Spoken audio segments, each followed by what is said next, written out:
26 अगस्त 2024 को मूसा खैल बलूचिस्तान के मुकाम पर पंजाब को जाती एक शाहराह पे लोगों को उनकी ज़ाती गाड़ियों में से उतार कर उनके शनाख्ती कार्ड यानी आइडेंटिटी डॉक्यूमेंट चेक किए जाते हैं और शनाख्त होने पर 27 अफराद को बेदर्दी के साथ गोलियों के साथ कत्ल कर दिया जाता है।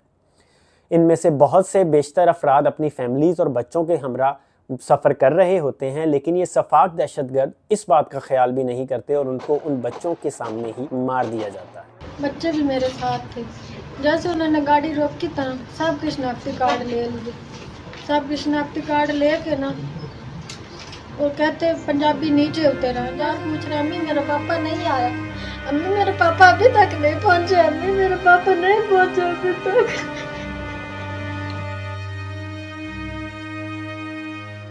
इनके आइडेंटिटी डॉक्यूमेंट में एक चीज़ कॉमन होती है कि ये पाकिस्तान के सूबे पंजाब से ताल्लुक़ रखते हैं। उनका वाहिद गुनाह पंजाबी होना होता है। 26 अगस्त को ही एक रेलवे का ब्रिज तबाह कर दिया जाता है और इसी तरह के मुख्तलिफ वाक़यात में सिक्योरिटी फोर्सेस पर हमले किए जाते हैं और 19 मजीद अफराद को मार दिया जाता है। 26 अगस्त कोई आम दिन नहीं।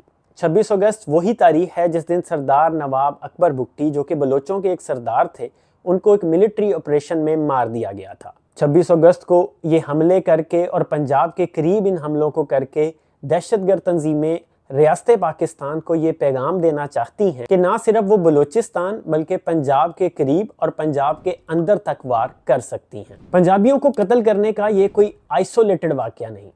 गुज़श्ता कुछ माह के अंदर शनाख्ती कार्ड देखकर पंजाबी पहचान किए जाने पर 70 से ज़्यादा अफराद को कत्ल किया जा चुका है। मई 2024 को ग्वादर से 25 किलोमीटर दूर 7 पंजाबी मजदूरों को मार दिया जाता है। 28 अप्रैल 2024 को 2 मजदूरों को तुर्बत के मुकाम पर मार दिया जाता है। 13 अप्रैल 2024 को नौशंकी के मुकाम पर N40 हाईवे के ऊपर 9 पंजाबियों को 50 पैसेंजर से भरी हुई एक बस से उतारकर शनाख्ती कार्ड देखकर कत्ल कर दिया जाता है। अक्टूबर 2023 को 6 लेबर्स जो कि एक कॉन्ट्रैक्टर के घर पर सोए होते हैं, उनको तुर्बत के मुकाम पर शनाख्ती कार्ड देखने के बाद पंजाबी होने की बिना पर कत्ल कर दिया जाता है। इसी तरह के बेशतर वाक़यात आपको अखबारी सुर्खियों में से गूगल सर्च करने पर भी मिल जाते हैं, जिसमें सिर्फ कत्ल होने वालों का एक गुनाह होता है कि उनकी ज़ात, एथनिसिटी या उनका एड्रेस पंजाबी है। पंजाबियों को कत्ल करने का ये सिलसिला गुज़श्ता चंद माह से शुरू नहीं हुआ, ये पिछली 2 दहाइयों से बेदर्दी के साथ जारी है और इस पर कोई खातिर हाँ काम अभी तक नहीं हो सका। इसी तरह के बेशतर वाक़यात हमें पिछली दहाई में भी मिलते हैं।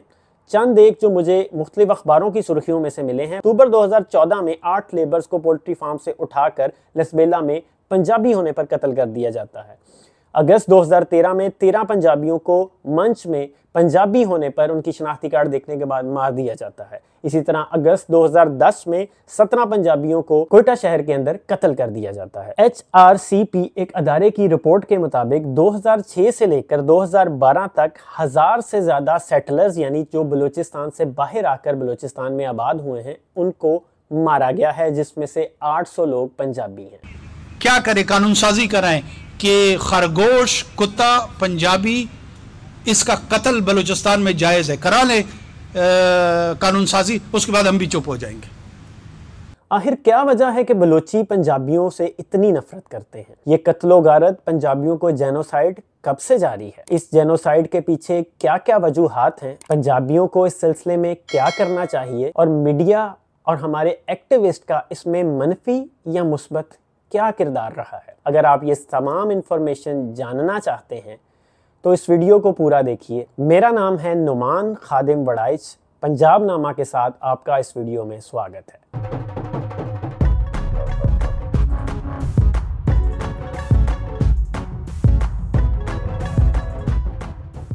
चौदह अगस्त 1947 यानी आज़ादी पाकिस्तान से लेकर आज तक बलूचिस्तान मुख्तलिफ सियासी और समाजी पेचीदगियों का शिकार रहा है। मुख्तलिफ किस्म के मिलिटेंट ग्रुप्स और मिलिट्री ऑपरेशन बलूचिस्तान में किए जा चुके हैं।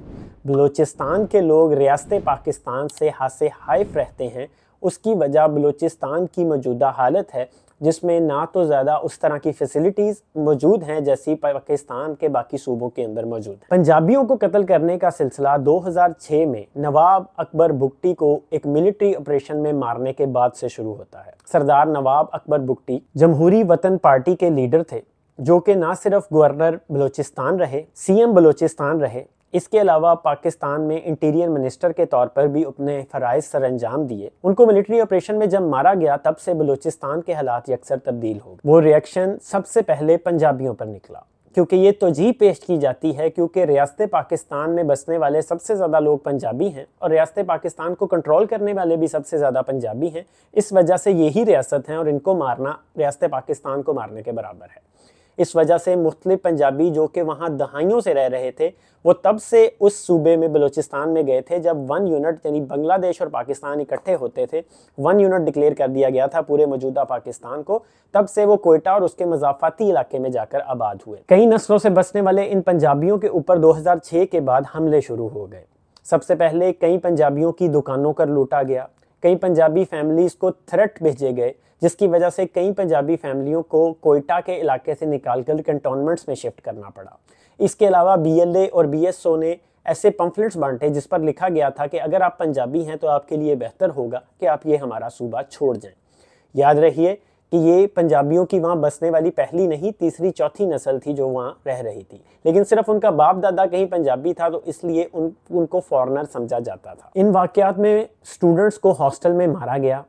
कई बच्चों ने, एक किताबी रेफरेंस के मुताबिक 200 से ज़्यादा बच्चों ने स्कूल छोड़ दिया। जो लोग बहुत ज़्यादा डर गए वो बलूचिस्तान से अपनी प्रॉपर्टी बेचकर, अपना कारोबार बेचकर, दहाइयों से बनाया हुआ कारोबार बेचकर दूसरे सूबों में जाकर आबाद हो। इस मौके पर प्रॉपर्टी माफिया ने भी इन जाते हुए लोगों को अच्छे खासे तरीके से एक्सप्लॉइट किया। ये बात भी बताना अहम है कि यहाँ बसने वाले ज़्यादातर पंजाबी वेल एजुकेटेड थे, जो कि डॉक्टर्स, इंजीनियर्स, टीचर और मुख्तलिफ किस्म की ऐसी टेक्निकी सहूलियात बलूचिस्तान के लोगों को फराहम कर रहे थे। लेकिन नस्ल परस्ताना पार्टियों ने अपने लोगों को ये बताया था कि ये लोग असल में तुम्हारे हकूक के खिलाफ हैं। एक किताबी रेफरेंस के मुताबिक 90,000 से ज़्यादा लोग इस अटैक के बाद बलूचिस्तान से चले गए। इन अटैक्स का बलूचिस्तान को खुद भी नुकसान हुआ। पंजाबियों ने तो जो नुकसान उठाया सो उठाया, लेकिन बलूचिस्तान का एजुकेशनल सिस्टम काफ़ी हद तक उस टाइम पे कोलैप्स हो गया।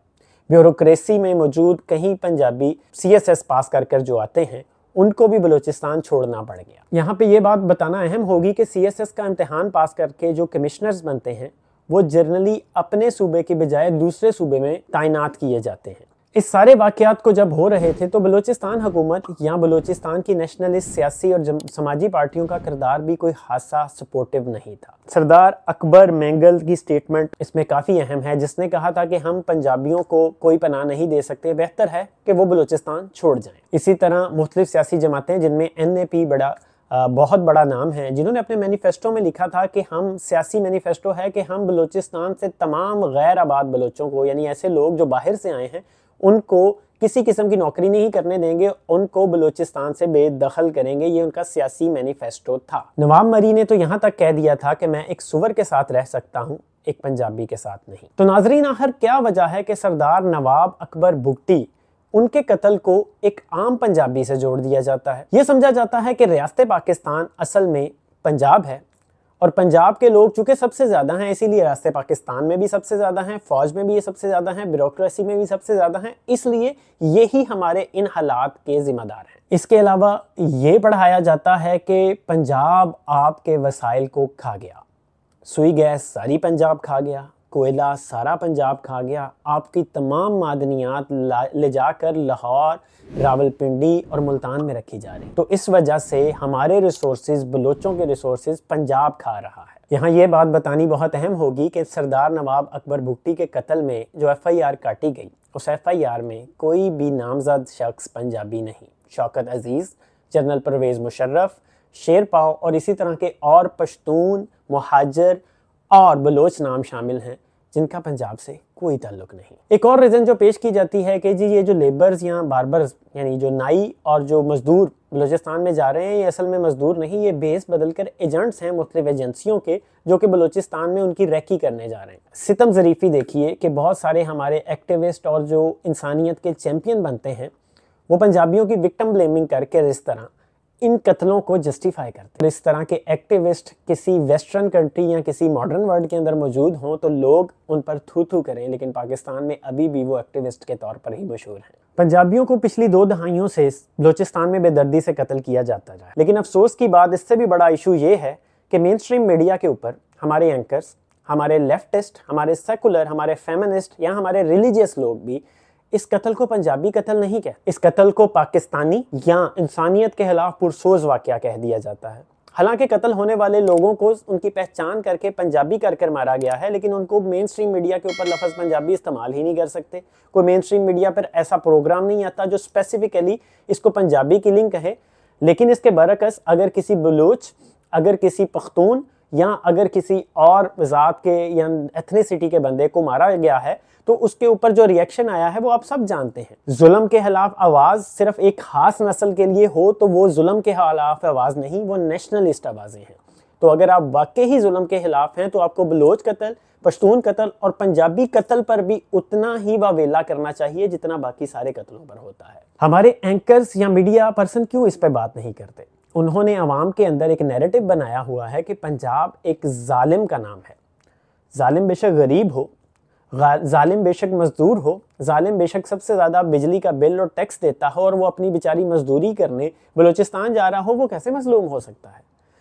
इन्होंने अपनी दुकान चमकाने के लिए, अपने ट्वीट्स पे ज़्यादा रीट्वीट्स लेने के लिए हमेशा ये साबित करना होता है कि पंजाब जालिम और बाकी सारे लोग जो हैं वो मजलूम हैं।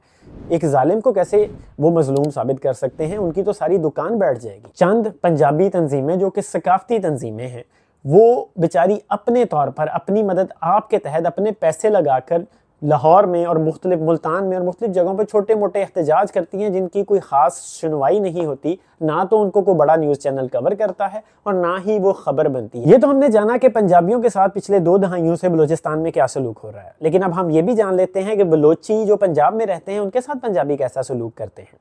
एक अंदाजे के मुताबिक 2 करोड़ 10 लाख बलोच पंजाब के मुख्तलिफ इलाकों में बसते हैं, जिनकी सबसे ज़्यादा तादाद साउथ पंजाब की तरफ है। पंजाब के साबिका सीएम यानी चीफ मिनिस्टर सरदार उस्मान बुज़दार भी बलोच कबीले से ही ताल्लुक़ रखते हैं। क्योंकि बलोचिस्तान एक अंडर डेवलप एरिया है, इस वजह से पंजाब की सरकारी और गैर सरकारी यूनिवर्सिटियों में बलोचिस्तान के तलबा के लिए एक खास कोटा रखा जाता है। इस कोटे की बेस पर बलोची तलबा का मुकाबला सिर्फ बलोची तलबा से होता है और पंजाब के लोग ओपन मेरिट में शामिल होते हैं। इन्हीं यूनिवर्सिटियों में बलोची लोगों की और बलोची स्टूडेंट्स की अपनी तंजीमें भी मौजूद हैं जो कि अपने सियासी, सकाफती और समाजी तमाम किस्म की सरगर्मियाँ उस बैनर के अंडर करती हैं और उनको किसी किस्म का कोई मसले का सामना नहीं करना पड़ता, वो वाले मसाइल जो पंजाबियों को बलूचिस्तान में करने पड़ते हैं। आप में से कोयटा होटल को कौन नहीं जानता? हर गली गली, चप्पे चप्पे, छोटे से छोटे पंजाब के शहर में आजकल कोयटा होटल मौजूद हैं और इन कोयटा होटल्स के ऊपर बेबहा रश होता है। लोग वहाँ से पराठे, चाय और मुख्तलिफ किस्म की दूसरी नाश्ते वाली चीज़ें खाते पीते हैं। इसके अलावा पंजाब में एक बहुत बड़ा मसला सराइकी का है। सराइकी तंजीम में एक्टिव लोग जो कि सराइकी सूबे को पंजाब से अलहदा करना चाहते हैं वो बेबुनियादी तौर पर बलोच हैं, जो नस्लन तौर पर पंजाबी सराइकी यानी जो मुल्तानी ज़ुबान बोलते हैं वो इस मुद्दे के साथ नहीं है। लेकिन मेजॉरिटी लोग जो बलोच ट्राइब से ताल्लुक़ रखते हैं, जो बेसिकली बलूचिस्तान से आकर बसे थे, उन्होंने हमारी ज़ुबान सीखकर हमें ही अपने सूबे से भगाना और बेदखल करना शुरू कर दिया है। ये इशू भी बहुत ज़्यादा बलोच कबीलों के साथ मुंसलिक है। पंजाबियों को इस सिलसिले में क्या करने की ज़रूरत है? एक रिएक्शन आया कि कोयटा होटल के रेस्टोरेंट का बाइकआउट कर दिया जाए। मेरे ख्याल से उससे कोई ख़ास फ़र्क नहीं पड़ता, बल्कि हमारी तरह से मौजूद गरीब लोग जो कि कोयटा होटल से खाते भी हैं और वो जो लोग गरीब जो बिज़नेस कर रहे हैं जहाँ पे जिन लोगों की नौकरियाँ लगी हुई हैं, ये उनके ख़िलाफ़ एक गलत कैंपेन है। वो रिस्पॉन्सिबल नहीं उस BLA के लिए जो लोगों को मार रही है, क्योंकि ये तो वही नज़रिया हो गया जो पंजाबियों को मारने के लिए इस्तेमाल करते हैं। तो ये पंजाब की सकाफत नहीं है। अभी मारे जाते हैं, शहीद होते हैं, वो लेबरर्स हों, वो टीचर्स हों, वो डॉक्टर्स हों, मुझे पंजाब में आज तक कोई रिएक्शन नज़र नहीं आया है। हमें सबसे पहले अपनी आवाज़ें बुलंद करनी होंगी, हमें इस इशू को समझना होगा और अपने साथी पंजाबियों को भी समझाना होगा, क्योंकि अभी बहुत सारे ऐसे पंजाबी हैं जो समझते हैं कि अगर उन्होंने पंजाब के हक़ के लिए आवाज़ उठाई तो रियासत पाकिस्तान के खिलाफ ये मसला हो जाएगा।